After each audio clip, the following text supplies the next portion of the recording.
Mehdi, est-ce qu'on a digéré ce qui s'est passé hier? Ce partage, le titre de Bruges chez vous à Sclessin? Pas trop, surtout que c'était un petit vol quand même.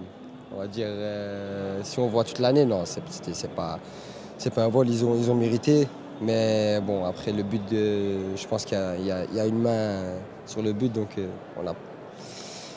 c'était pas trop. Enfin, on n'a pas digéré. Oui, ça vous a perturbé mentalement, la manière dont ce but est tombé? Ça vous a sorti un peu du match?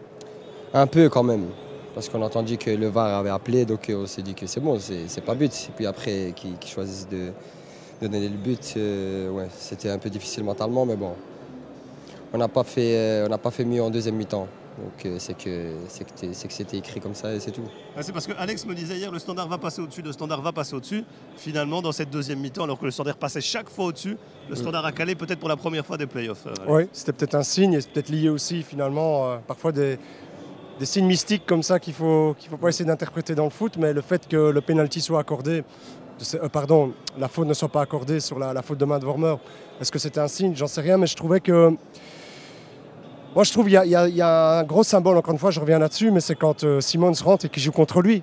Moi, j'ai trouvé ça à la fois marrant et symbolique, mais c'est vrai, c'est dire à quel point Bruges, à ce moment-là, à la 73e, ils veulent défendre. Ouais. Il a Ils mis veulent préserver le point. un bon taquet. Ils étaient tous derrière, ah ouais, Ouais, ils étaient tous derrière le d'entrée en plus.